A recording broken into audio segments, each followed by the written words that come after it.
Essa série Fundamentos, ela tem exatamente a proposta de revermos assuntos que já temos falado. Quantos estão me ouvindo aqui?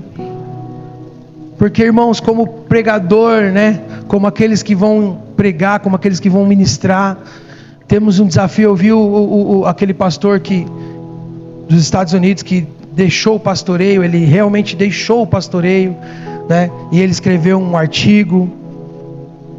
E numa dessas coisas do artigo ele disse, e ele não estava frustrado não, ele só deixou porque ele viu como era,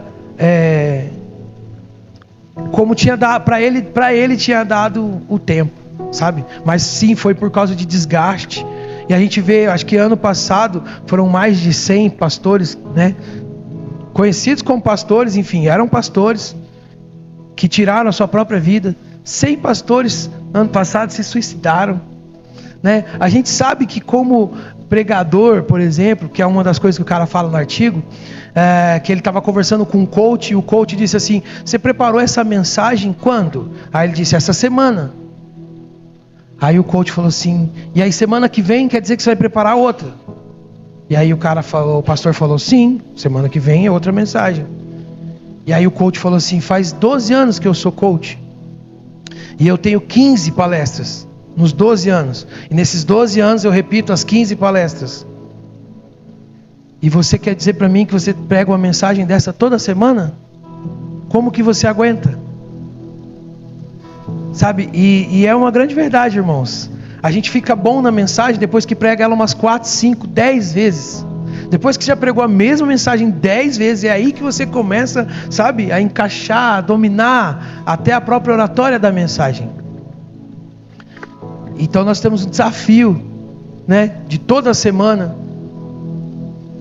preparar uma mensagem e que essa mensagem ela alcance quem está chegando, quem já está mais maduro, quem não está entendendo nada. Então é um desafio. Por isso a série, né, a gente conversando, a gente precisa falar de coisas que a gente já falou. Quantos estão me ouvindo? Precisa rever, repetir, não só porque outras pessoas chegaram, mas porque precisa ainda criar raízes. Muitas coisas, quando você vai para as mesas, você vê que as pessoas de fato não estão entendendo como deveria. Você senta com a pessoa e aí a pessoa está com dúvidas de coisas que você pregou exatamente no domingo passado. Mas eu falei isso domingo passado. O fulano falou. Então é que... Você está entendendo? Vocês estão entendendo, irmãos? Então é um desafio. Então precisamos avançar. Precisamos crescer, amadurecer. Aleluia. É necessário. Então essa série ela vem com essa proposta. E hoje é a terceira mensagem da série, com o tema Igreja. Sem subtítulos, só a igreja mesmo. E a grande verdade é que não tem como nós dizermos que amamos a Jesus se não temos um compromisso com a sua noiva. Que ironia, não é nem ironia, que hipocrisia. Quando dizemos, proferimos que amamos a Jesus, mas não temos nenhum compromisso real com a sua noiva. O nome de Jesus não é um amuleto para ser dito no final das frases, para que a gente consiga oprimir Deus, para fazer o que a gente quer. Então eu quero aquilo em nome de Jesus, vai dar certo isso em nome de Jesus. O nome de Jesus não é um amuleto, o nome de Jesus é Cristo. E Cristo é o Jesus com a sua noiva. Então nós precisamos, sabe, viver isso na prática. Uma comunidade de nós, como diz o Paulo Borges, né? E não um coletivo de eus, mas uma comunidade de nós. Então qual é a visão que você tem de igreja? Para tudo agora, pensa. Quando fala sobre igreja, qual é a visão que você tem? Ou melhor, qual é o entendimento que você tem acerca de igreja? Do que é a igreja, do que é essa natureza, do que ela tem que fazer. Qual é o entendimento que você tem acerca disso? Já denuncia muito. A gente tem grandes referências aí para saber o que não é a igreja. Infelizmente, é triste falar isso, mas é uma realidade. Temos muitas referências para saber o que não é a igreja. Que a igreja não é um ajuntamento de pessoas cantando gospel, um lugar de receber bênção. A igreja não é um lugar de receber bênção. Ah, mas é que eu vim aqui hoje buscar a minha bênção. A igreja não é um lugar para você receber a bênção. Você que é abençoado, você vem para entregar, você vem para abençoar a vida de outro. Não é esse o foco, o cerne, nem nada, né? Não é bolsa de valores para você aplicar 100 para multiplicar. Não é um lugar de vir atrás de promessas, porque você como filho agora, as promessas se tornou herança.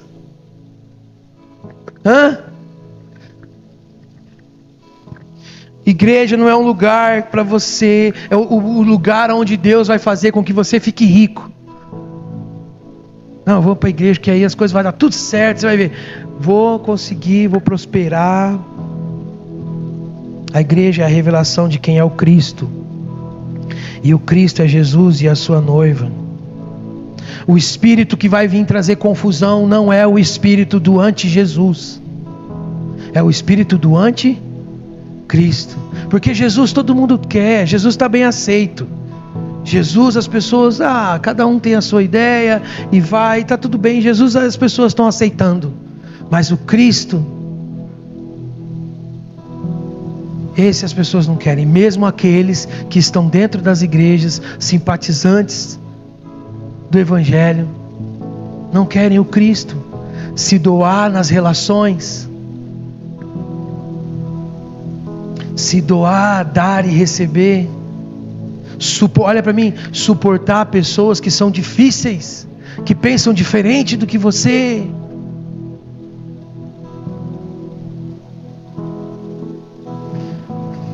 Se relacionar por igual, mesmo com os defeitos gritantes, aparentes. Isso as pessoas não querem, mas isso é parte da igreja.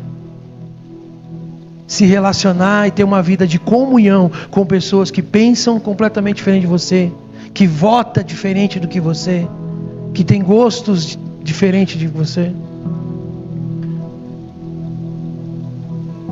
Mas, parafraseando a Ludmilla, né, que a gente sempre usa essa, não precisamos concordar uns com os outros em tudo, desde que concordemos todos com Cristo. Amém, meus irmãos? Então, dizer que amamos a Deus, dizer que amamos a Jesus, mas não querer fazer parte da sua família, não faz de você um cristão, faz de você um mentiroso. Quando diz que ama a Deus, que ama a Jesus, mas que você não quer fazer parte da família dele, isso não te faz cristão, mas te faz um mentiroso. Você está mentindo para você mesmo. Quantos estão me ouvindo? Eu queria ler um texto, vamos começar, Mateus 16, a partir do verso 15 e 19.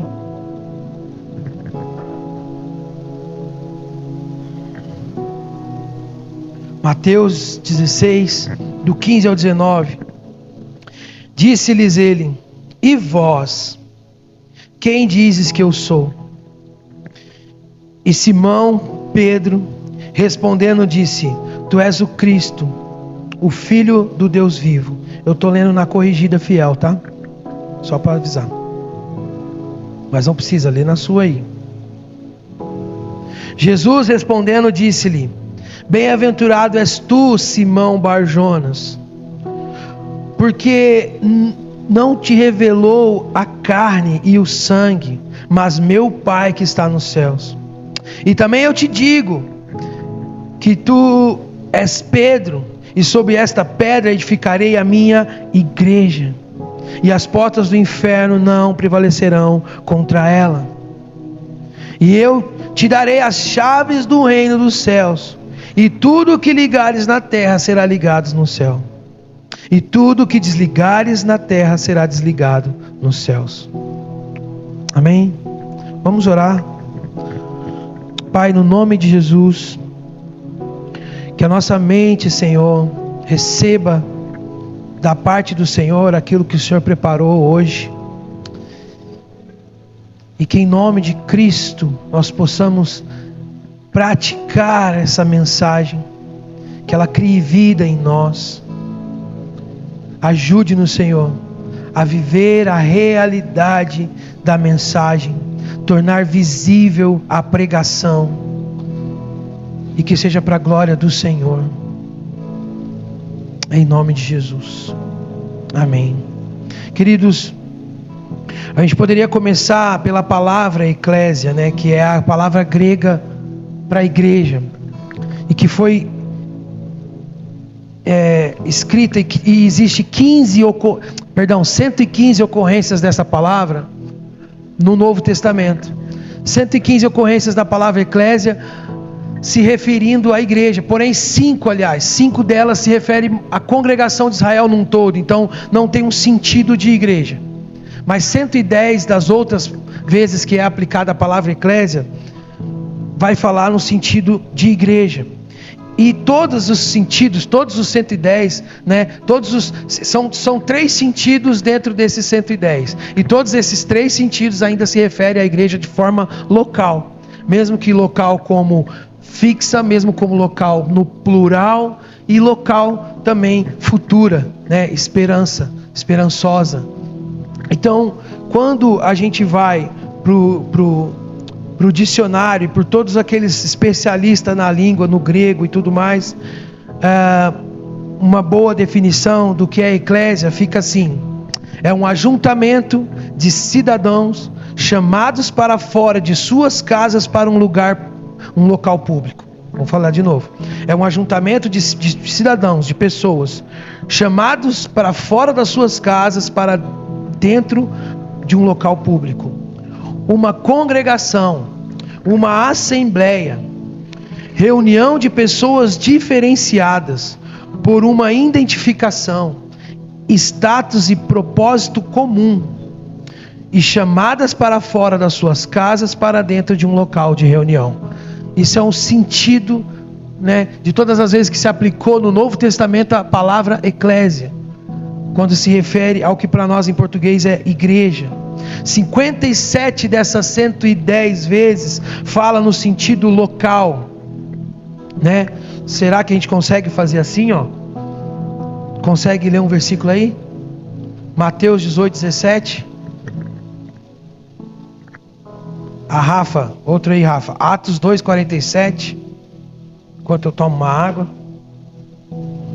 Marquinhos, pode um aí? Atos 11:26.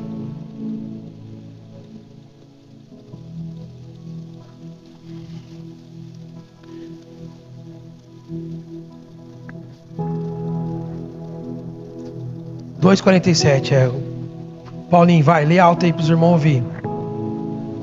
Se eles se recusaram ao mesmo que nós, exponha nós para a igreja. Se eles se recusaram ao ver também a igreja, considere como que eles ficam. A igreja está se referindo local, ok? Aquela congregação, aquele irmão é daquela congregação, daquela igreja. Pega esse irmão, leva para a igreja, aqueles irmãos, e expõe para eles, já que ele não quis resolver e tal, local. Lê o seu.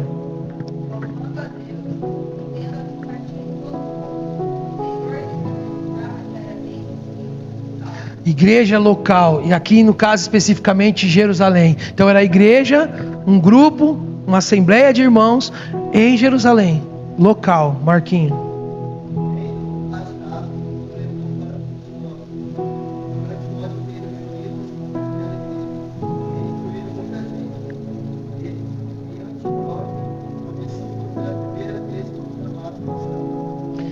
Igreja local em Antioquia ou Antioquia, como você preferir. Lá, aqueles irmãos local, inclusive destaque ali, né, para que a primeira vez que foram chamados de cristãos, aqueles irmãos lá, aquela comunidade ali em Antioquia. Então, irmãos, teria outros, né, são 57, então, que se refere à igreja no sentido local. É a mesma coisa. É o meu que está fazendo esse barulho, não? A mesma coisa aqui para nós, né? Nós somos a igreja de Cristo. No local dela é o bairro, o Jockey Club, né? Ou Marcos Roberto, enfim. Outras 36 vezes das 115 tem uma expressão já no plural. A gente pode ler de novo Atos 9:1 aí, Rafa, você. Marquinhos, Apocalipse 1:4. Vou usar vocês que estão aqui na frente. Paulinho, Romanos 16:16.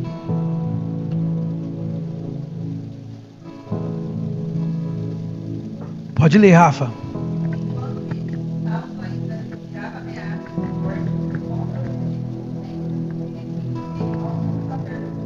Você vê o contexto, o sentido. É o 9:31? Não, 9:31. É. Por isso que deu errado, né? A igreja passava por um período de paz em toda a Judéia, Galiléia e Samaria.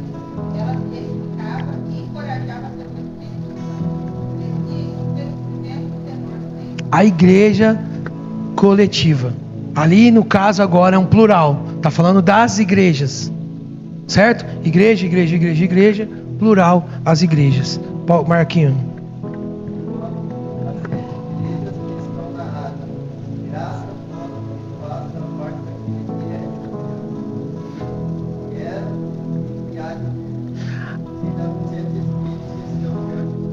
Olha que bacana. Em Apocalipse, há um momento onde fala das igrejas, que é o que o Marquinhos acabou de falar, num geral.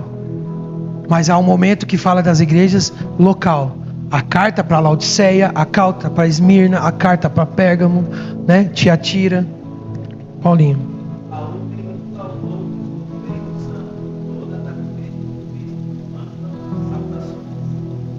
Beijo santo é o ósculo, né? Que nós não temos isso como mandamento, né? Mas temos isso no íntimo, né? Quando você vê o irmão, você não faz assim, né? O estranho que você não conhece, tudo bem, amém, irmãos? É um estranho, né? Você não conhece, só viu de vez em quando, paz, né? Mas agora, saúdam os irmãos com o ósculo santo, um beijo, né? Um abraço, e aí, irmão, né? Um graça e paz mais caloroso. Mesmo aqueles que não são do toque, tem aqueles que não é do toque, né? Podem ser um pouco mais calorosos, né? Mas como eu disse, isso não temos como mandamento, né? Como alguns lugares têm. Enfim, a igreja no sentido plural, estão entendendo? Então olha aqui para mim. Mas pô, o que isso aqui é para que você identifique quando você lê. Como isso ajuda você saber que ali aquele textos e contextos ali está falando de uma igreja, daquela comunidade, e que outros textos estão falando da comunidade, da igreja num todo, nas igrejas coletivamente. E há 16 vezes dentro desse mesmo sentido que fala sobre a igreja como uma instituição. Ou seja, a coisa vai mais a fundo, mais um sentido mais como instituição. A família é uma instituição. Então é isso, é um entendimento de família.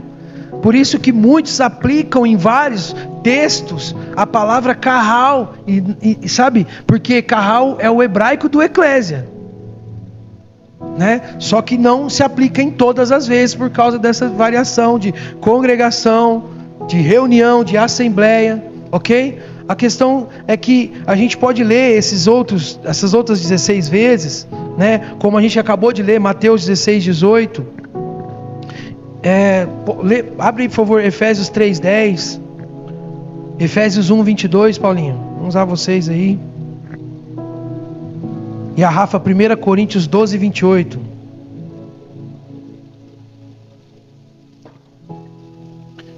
Primeira Coríntios 12:28, Efésios 3:10, Efésios 1:22.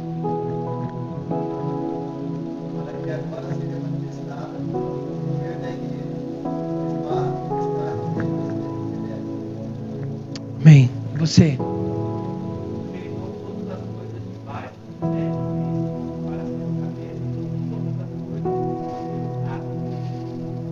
Rafa. Na igreja, Deus estabeleceu primeiramente o homem, no lugar perfeito, no lugar médio, depois começaram no lar, em novo lugar, em novo preparação, em novo lugar de meditação, fala em lugar. E o 18 de Mateus 16: e também eu te digo que tu és Pedro, e sobre esta pedra edificarei a minha igreja, e as portas do inferno não prevalecerão contra ela. A igreja como a família de Deus, como uma instituição, como uma reunião dos filhos, a igreja como algo totalmente empoderado e capacitado pelo Espírito de Deus. Amém, meus irmãos? Então a gente vê as referências no Novo Testamento quando a gente vai atrás da palavra eclésia.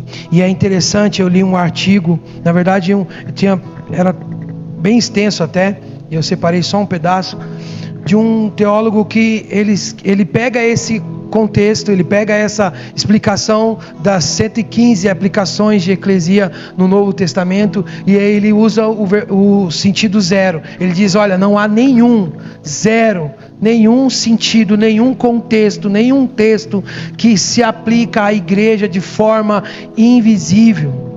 A igreja dos, vamos dizer assim, desigrejados. A igreja que é o qual a pessoa diz, não, eu sou a igreja, eu não preciso fazer parte de uma comunidade, eu não preciso fazer parte de um lugar, eu não preciso ter liderança, eu não preciso nada disso, eu sozinho, né, eu posso buscar a Deus, então eu sou a igreja, então eu vou onde eu quiser, como eu quiser e quando eu quiser, porque eu não tenho essa limitação. E aí ele escreve esse artigo que diz assim, a teoria da igreja que não tem vantagem nenhuma. É o que ele fala. Ele diz assim, a única maneira de demonstrar a fé cristã é junto com outros crentes. Quantos estão me ouvindo, irmãos? É através da igreja. A verdade é que a igreja invisível nunca pregou o evangelho, nunca batizou ninguém, nunca defendeu a fé, nunca discipulou um crente, nunca alcançou um desviado, nunca tomou a ceia do Senhor, nunca recebeu uma oferta, nunca ajudou um pobre sequer, e não enviou nenhum missionário para o campo. Todo este trabalho é feito por congregações bem visíveis. Faz sentido ou não? E são locais essas igrejas. Não tem vantagem nenhuma uma igreja que nada faz. Quem são os membros dessa igreja invisível? Só Deus é quem conhece? Ela nunca fez um culto, nunca se juntou, nunca congregou em lugar nenhum. Ela não tem ordenanças, não tem pastores, nenhuma existência organizacional. Nenhuma das orações não é feita, nunca são feitas orações, nunca louva a Deus, nunca prega, nunca faz nada. É uma igreja fictícia, uma igreja que não existe. Não pode ser perseguida, nem seus membros podem ser discipulados. Não tem missão no mundo, não tem mensagem, não passa de uma teoria e uma suposição. É uma igreja que o mundo não enxerga e não precisa. A igreja invisível, ao qual a pessoa diz, eu sou a igreja. Quando ele diz eu sou a igreja, ele já errou completamente tudo, porque absolutamente ninguém é a igreja sozinho. Se é um, já não é a igreja. Faz sentido? A gente acabou de ler aqui, a gente acabou de ver, é a congregação, é a assembleia, só que tem um detalhe interessante, é aquela assembleia de pessoas que foram tiradas das suas casas, saíram dos seus lares e se congregam em um local. Então isso faz muito sentido, para a gente entender a importância de participar. É muito ruim quando a gente não consegue se ver durante a semana, é muito ruim, mas às vezes é o que dá. Às vezes não, né, moramos longe, temos afazeres, correria, trabalho e tudo mais, e não tivemos a oportunidade de ter uma mesa uns com os outros. Bem-aventurado aqueles que conseguem toda semana.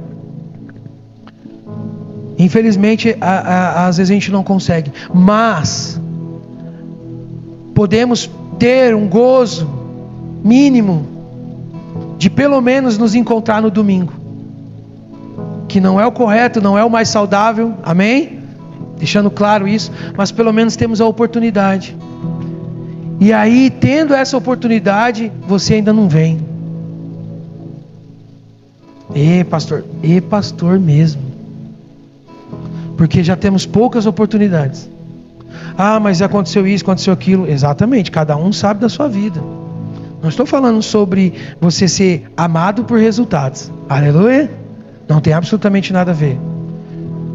Mas como é preocupante quando a gente fica muito tempo sem ver uns aos outros. E a gente vai entender melhor isso agora também, no sentido, né, da igreja. Quando a gente aplicar carral na palavra eclesia. Mas primeiro eu quero passar bem rápido acerca das características da igreja. Nós fizemos uma série que inclusive faz exatamente um ano atrás. A gente fez uma série e a gente falou bem específico sobre as características da igreja. Foi uma série bem voltada à eclesiologia. Inclusive eu tenho uma citação aqui do livro que a gente usou, do Greg Allison. E assim, alguns pontos que é importante a gente entender, que são características da igreja. Quem está me ouvindo? Relembrar, né? Relembrar algumas coisas, outros aprender. Então, a igreja, ela tem 7 características que são bem marcantes para ela. Palavrinhas meio difíceis, né? Não é do nosso cotidiano. Então, também não vamos se atentar à dificuldade do termo, mas sim ao significado. Aleluia? Estão me ouvindo? Então, a primeira característica da igreja é que ela é doxológica. E esse doxo é de poder, é de poder, né? O doxológico fala da glória de Deus. Ela existe para a glória de Deus. Para que a igreja existe? Para a glória de Deus. É a característica doxológica dela. Ela existe para a glória de Deus. O que é uma igreja? Qualquer comunidade, assembleia, ajuntamento que existe para a glória de Deus. Quantos estão me ouvindo? Quando alguém diz quando um líder diz a minha igreja, por exemplo, ele pode ser um concorrente da glória de Deus. Quando ele fala a minha igreja, não, a igreja já tem um dono, que é Jesus, né? Então é a nossa comunidade, a nossa igreja, né? Então por quê? Porque Deus não vai dividir a glória dele com ninguém. Então a gente vê muito isso, igrejas que recebem, né, que a glória está no seu pastor, na história dele, no testemunho dele. Ele escreve um livro, ele põe um quadro bem grandão, a placa da igreja tem a foto dele apontando assim, ó, porque ele é o destaque da igreja né, e hoje em dia, né, o canal do YouTube e tudo mais. Então, quando existe alguém que é destaque, esse alguém está dividindo, né? Esse alguém está competindo com a glória de Deus. A igreja existe para a glória de Deus. É uma comunidade que existe exclusivamente para isso. Posso ouvir amém? Então, não pode ninguém, quando alguém, o destaque deve ser a glória de Deus, né? Por isso que eu digo, como foi difícil, e é difícil, e até hoje, e eu não sei quanto tempo isso vai durar, né? Bem provável que muitos anos as pessoas dizem assim: eu vou lá na igreja do pastor João. Então ainda tem a igreja do pastor. A nossa casa para algumas pessoas ainda é a igreja do pastor João, né? Mas isso é porque as pessoas não convivem com a gente, as pessoas não têm o entendimento que a gente tem, né? E é muito difícil você passar esse entendimento sem conviver com a pessoa. Aleluia? Né? Mas não, a nossa casa, ela tem que existir para a glória de Deus. Se ela nasceu, né, no Espírito, se ela nasceu para a glória de Deus, ela tem que existir para a glória de Deus. Aleluia, irmãos? Então, glória a Deus. A igreja tem a característica logocêntrica, centrada na palavra encarnada. Quem é a palavra encarnada? Jesus Cristo. E a palavra inspirada, que é as Escrituras. Então a igreja, ela é centrada nas Escrituras, na palavra encarnada Jesus e na palavra inspirada. Então não vamos usar técnicas de marketing, né? Não vamos aprender com a Rinode e com a Mary Kay como fazer igreja. Não vamos fazer curso de vendas, como tem igrejas que investem os seus pastores a fazer curso de vendas. Nós temos a palavra encarnada e inspirada. Quem está me ouvindo? É isso que faz. O crescimento é o Senhor que dá. Aleluia. Do jeito que Ele quer. Então logocêntrica é porque somos sola Escritura, solos Cristo. Aleluia, irmãos. Vocês estão felizes? Outra palavrinha difícil é pneumodinâmica. A igreja é pneumodinâmica, que também tem a ver com dinamite, poder. Ela vive no Espírito. Ela é gerada, empoderada e capacitada pelo Espírito. Então, quando se abre uma igreja e não se nasce, as possibilidades daquela igreja que foi aberta, fechar, existe. Porque ela foi aberta, ela não foi gerada no Espírito. Quem está entendendo? Já viu? Quem aqui já viu alguma igreja fechar? Fechou, acabou, tipo, não tem mais. Já viu? É muito estranho, não é? Negócio muito estranho. Mas possivelmente, e eu estou falando isso sem saber de realidade nenhuma, só estou afirmando pelo que a gente está aprendendo, que possivelmente não era gerada pelo Espírito, né? Normalmente, às vezes, o que sustenta esses lugares é as campanhas, os entretenimentos, as formas humanas, as filosofias humanas. Graças a Deus o Senhor me alcançou, graças a Deus o Senhor mudou tudo. Mas eu vejo algumas igrejas, apareceu uma agora no meu Instagram lá, que é daqui de Campo Grande, e eu desacreditei que aquele lugar existe. Eu falei, cara, só que aí ao mesmo tempo, lá no fundinho eu falo, cara, eu acho que era isso aí que eu ia acabar fazendo, cara. Eu falo, eu acho que é isso aí, cara, que eu ia acabar fazendo. Então, é triste, mas a igreja, ela é criada, ela é gerada, ela é reunida pelo Espírito. Posso ouvir amém? Porque a característica de um crente espiritual é também a comunhão. O Espírito é a comunhão.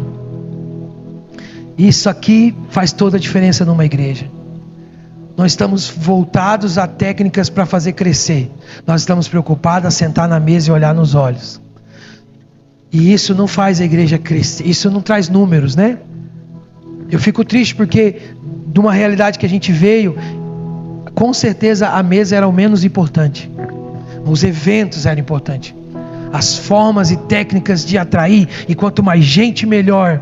E aí, se você não está dando conta de cuidar da pessoa, não tem problema, porque ele vai embora e vai chegar mais 5 no lugar dele.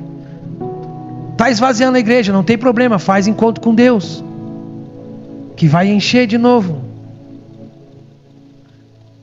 E aí na chegada do encontro a gente faz uma mensagem evangelista e ganha as famílias daqueles, e aí já manda esses também para o encontro, e aí a gente vai, a hora que parar de fazer encontro, o que você acha que vai acontecer? Ou a hora que o efeito do encontro passar? Então, irmãos, o crente nascido de novo procura a comunhão. Eu vou falar de novo. O crente que é nascido de novo, por causa do Espírito, ele procura a comunhão.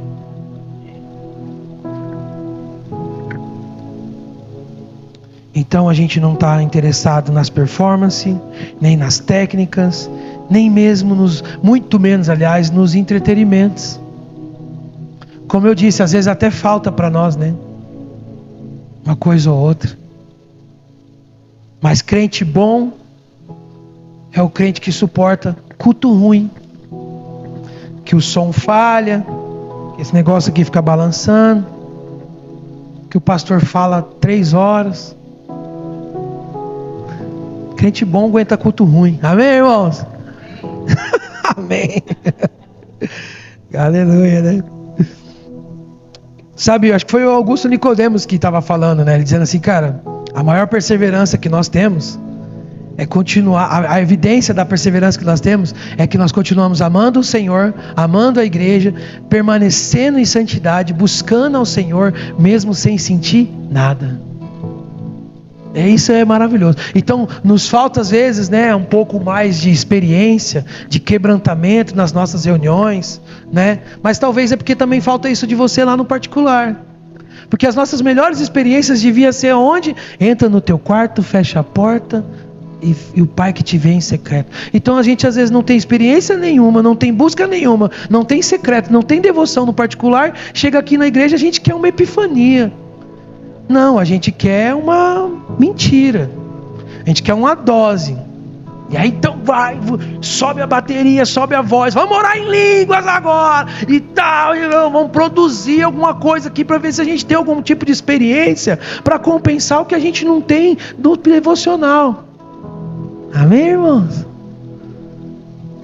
Né? Quando nos falta no particular, no privado, e a gente quer tentar produzir isso aqui no culto público, não vai rolar, né? Então, fique tranquilo, porque o nascido de novo, ele é gerado no Espírito, ele se reúne no Espírito, ele tem fome de comunhão. Glória a Deus. A igreja é pactual, ou seja, uma aliança. É uma relação de aliança mesmo. Não é só um tamo junto. É uma aliança. É como uma família. Porque se a sua família está bem, por que você troca de família? Quando que uma criança troca de família? Quando aquela família é abusadora. Quando aquela família precisa ser denunciada pelo Ministério Público, pelo Conselho Tutelar e pela polícia. Sim ou não, irmãos? Então é óbvio, pelo amor de Deus, sai, corre, fuja. Mas quando a sua família não é abusadora, por que trocamos então de família? Porque nos falta entendimento de pacto, de aliança. Nós temos Israel como referência daqueles que foram libertos da escravidão, e aí passa então a ter uma aliança com Deus, né? Nós temos o casamento, olha aqui para mim, o casamento é o melhor exemplo de libertação, né? Para nós, o melhor exemplo acerca do que é a aliança. Por quê? Porque é um exemplo de libertação, porque no casamento você é liberto de quê? De si mesmo, né? Do individualismo, você se doar para outra pessoa, para quem, olha aqui para mim, para quem tem o entendimento do que é o casamento bíblico. Esposas, sejam submissas aos vossos maridos, eles têm uma missão, você ajuda na missão, submissão. Maridos, amem a sua esposa como Cristo amou a igreja. Então a mulher que é amada como Cristo amou a igreja, ela é submissa tranquilamente. E o homem que tem respeito da sua esposa, nessa proporção de submissão, ele consegue amar como Cristo amou. Quem entendeu que faça primeiro. Aleluia, irmãos. Vocês estão felizes? Então, nós carecemos de sermos libertos de nós mesmos. Por isso temos as marcas, né, na aliança, que é o batismo e a ceia. O batismo é a introdução, e a ceia a continuação, é a renovação dessa aliança. Todas as vezes que nós partimos o pão, estamos renovando a aliança com o Senhor e uns com os outros. Por isso não perca o partir do pão, porque estamos renovando a nossa aliança uns com os outros. Ninguém vem aqui encontrar Deus, você não vê Deus aqui. Ninguém sente, toca ou abraça ou conversa na cadeira com Deus. Nós viemos encontrar uns aos outros. E Deus habita em nós. Aleluia. A igreja é confessional, ou seja, cremos em Jesus, confessamos a Jesus, cremos no Jesus da Bíblia, não no Jesus da modernidade. Confessamos o seu senhorio, de forma individual e de forma coletiva. Aleluia. A igreja é missional, ela existe como uma missão de Deus. Então quem tem a missão é Deus. Jesus é o missionário de Deus, e a igreja é a própria missão de Deus. A igreja não tem a sua missão própria, ela tem a missão de Deus, e ela é parte da missão de Deus. Quantos estão me ouvindo? Então cooperar com a missão de Deus é essencial para o serviço da igreja. O serviço da igreja é cooperar com a missão de Deus. E qual que é a missão de Deus? é fazer com que todas as coisas devolvam a glória para Ele. Tudo que foi criado, devolva a glória para Ele. Como a gente faz isso? Pregando o Evangelho, contextualizando o Evangelho por onde a gente passar, por onde a gente andar no nosso trabalho, vivendo, tornando a mensagem do Evangelho visível. Se vê o Evangelho na prática. Quantos estão me ouvindo? E a igreja, por último, é espaço temporal escatológica. Fale isso 3 vezes, né? Ela existe no espaço-tempo, na eternidade passada, no presente, e ela existe no futuro, né? Na esperança vindoura. Qual a esperança vindoura? Vamos todos morar no céu. A gente acredita que Jesus vai trazer o céu para cá. Amém, irmãos?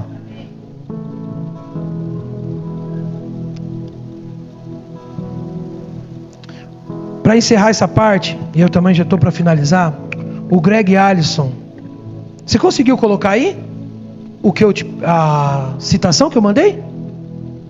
Não? Sem ser o carral. Amor, dá um café aí. Igrejas locais são lideradas por pastores e tal.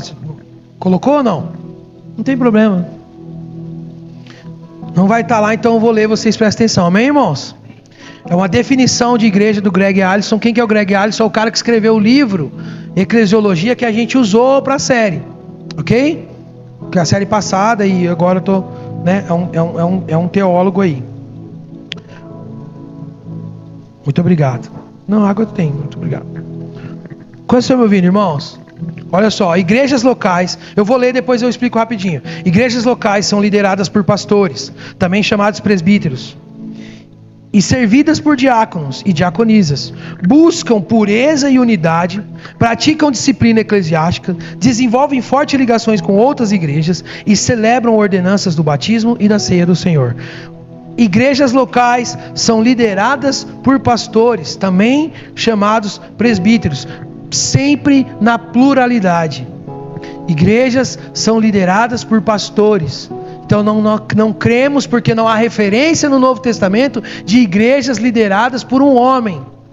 Quando esse homem é o líder em destaque, ele é o dono da igreja, isso acaba não sendo de fato uma igreja. Está cada vez mais parecido com uma empresa, onde ele é o chefe, ele vai passar a empresa para os filhos, o escritório é dele, tem a foto dele, e mesmo quando ele diz assim, temos uma equipe, ele diz a minha equipe, né? O erro que eu cometi no começo, não, temos que ser presbitério. Aí o que fazia? Eu escolhia os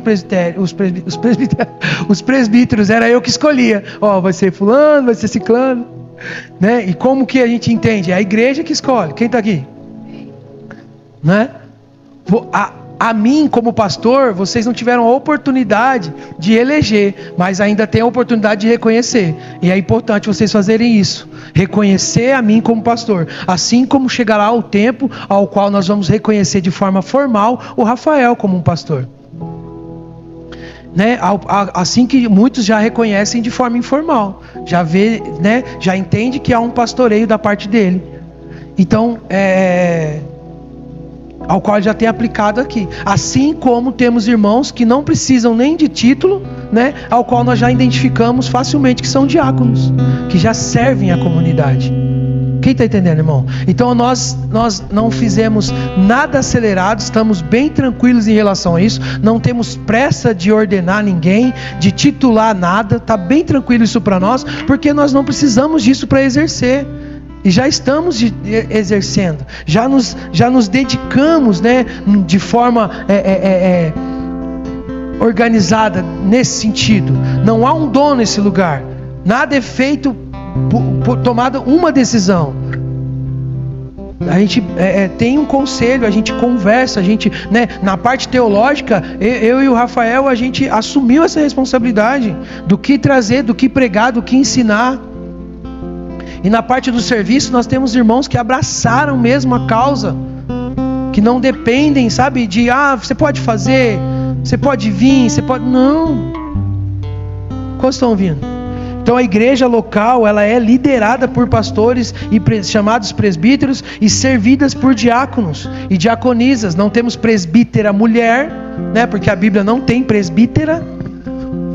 Mas no serviço, né, diaconal, as mulheres, né, ocupam até mesmo com, no caso, o título, que é o de menos aqui, meu irmão? Só estou dizendo que não reconhecemos o ministério pastoral feminino no sentido de titular, mas elas exercem esse papel de todas as formas aqui. Amém? Se você tiver dúvidas, depois a gente conversa mais sobre isso. Buscam a pureza e a unidade. Buscam a pureza e a unidade. Papel nosso de igreja local.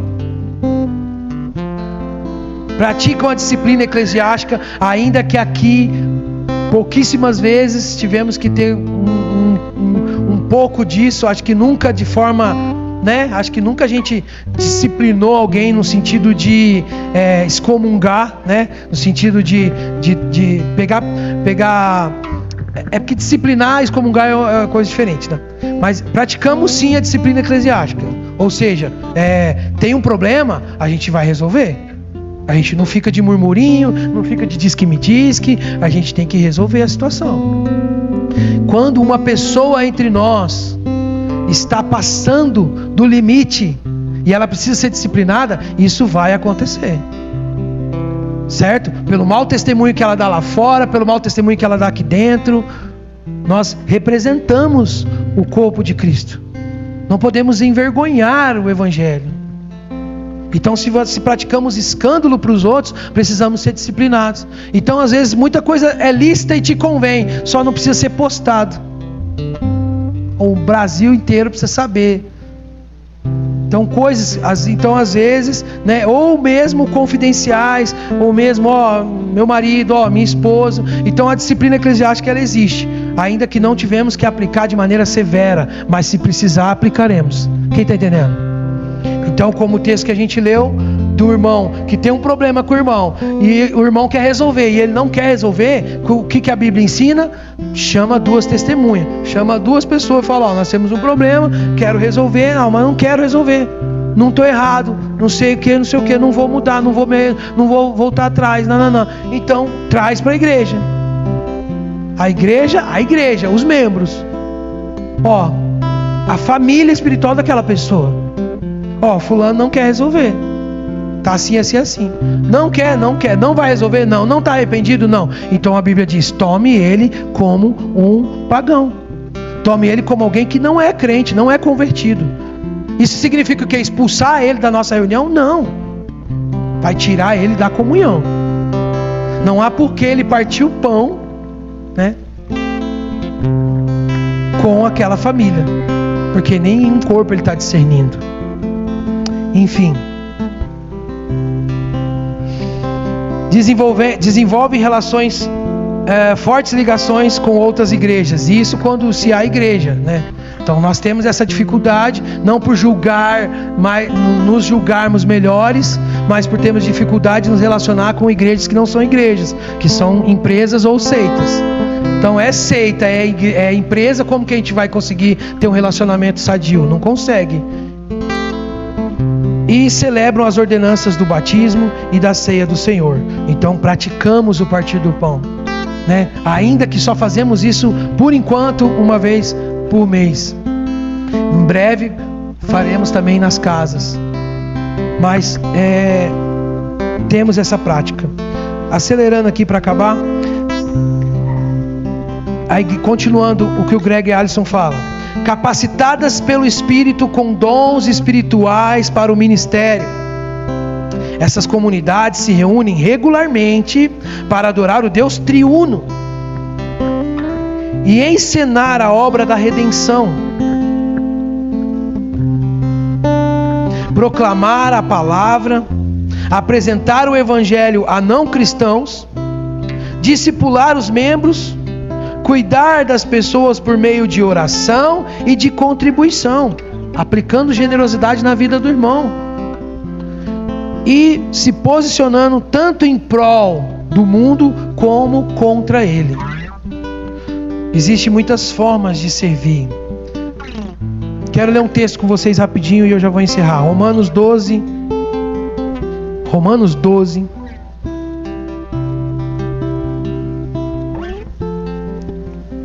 O verso 3 ao 8 diz assim: porque pela graça que me é dado, digo a cada um dentre vós, que não pense de si mesmo além do que convém. Não pense de si mesmo além do que convém. Antes, pense com moderação, conforme a medida da fé que Deus repartiu a cada um. O 4. Porque assim como um corpo, temos muitos membros, e nem todos os membros têm a mesma operação. Assim, nós que somos muitos, somos um só corpo em Cristo, mas individualmente somos membros uns dos outros. Essa tradução da Fiel é muito boa. De modo que, tendo diferentes dons, segundo a graça que nos é dada, se é profecia, seja segundo a medida da fé. Se é ministério, seja em ministrar. Se é ensinar, haja dedicação ao ensino.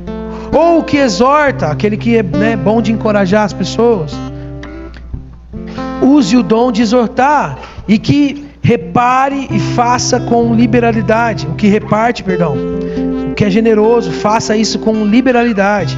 O que preside, com cuidado, com zelo.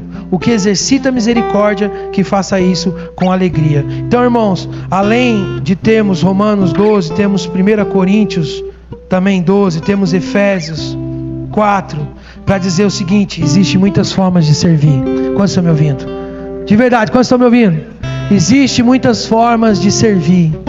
E eu quero dizer para você, irmão, que já está aqui um tempo caminhando, está na hora de você trabalhar. Ah, mas não tem oportunidade, não, fala um negócio desse. Temos muitas demandas. Não são tão grandes, tão gigantescas, mas as demandas existem. E você pode sim servir do seu jeito. Do jeito que você pode, da maneira que você consegue, e naquilo que Deus também te deu como um dom. Quantos estão me ouvindo? Então existem muitas maneiras de servir. Uma citação que eu tirei lá da família dos que creem diz assim: a igreja é a coluna e o fundamento da verdade, a manifestação da multiforme sabedoria divina e a nova sociedade de Deus. Jesus Cristo não fundou um movimento político ou uma escola de religião. Ele fundou a igreja. Posso ouvir amém? Todos os que creem em nome de Cristo estão unidos a Ele. Tudo o que está unido a Cristo está unido no seu corpo, que é a igreja. O mesmo Cristo que fundou a igreja é o Senhor dela. Como membros do seu corpo, somos equipados pela graça, segundo a medida de Cristo. Isso significa que ser membro da igreja significa não mais ocupar um papel de espectador. Se você é membro da igreja, você não deve ocupar um papel só de espectador, mas de coparticipante da sua edificação. Estamos edificando uns aos outros, dando e recebendo.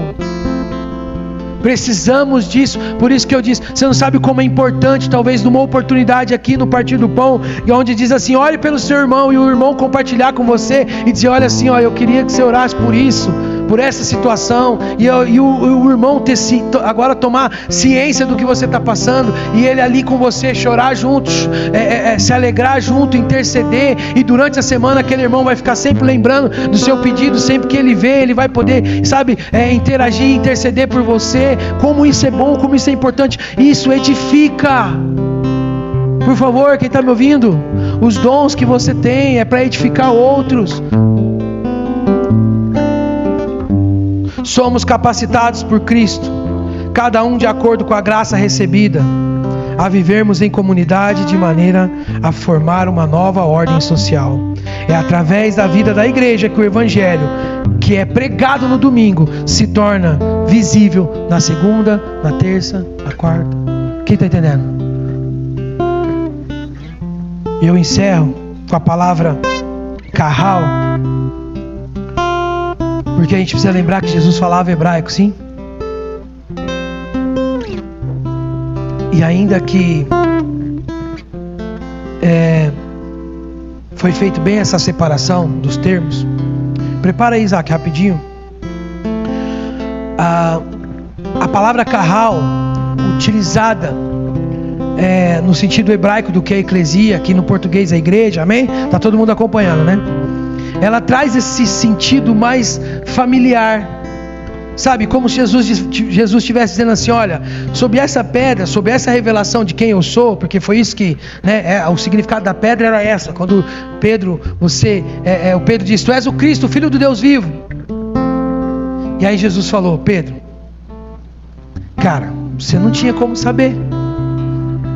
Essa não é sua, Pedro. Foi meu Pai que te revelou.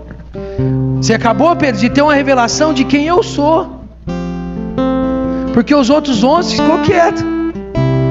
Por quê? Porque se eu perguntar aqui quem é Cristo, a gente pode ter uma definição cada um. Mas existe a real definição. E quando Pedro fala: tu és o Cristo de Deus, você é o Cristo de Deus. E Jesus se alegra. Sabe como que Jesus termina esse ocorrido? Falando para os discípulos: ó, não fala ainda para ninguém. Calma aí, vocês entenderam, mas segura a onda, não fala ainda.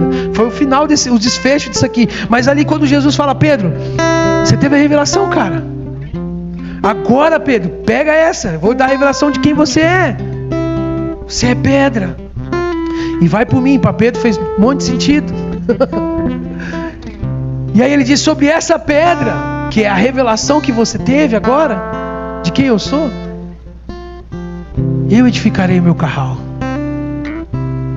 Uma família espiritual. Não cópias, não seguidores que vão imitar, mas a natureza. Esse é o sentido mais pleno ali. É a natureza. Pessoas regeneradas, redimidas, que terão a minha natureza. A santidade vai ser normal para elas, como para um peixe nadar. A bondade, né? O fruto do Espírito para nós deve ser natural, ainda que sobrenatural.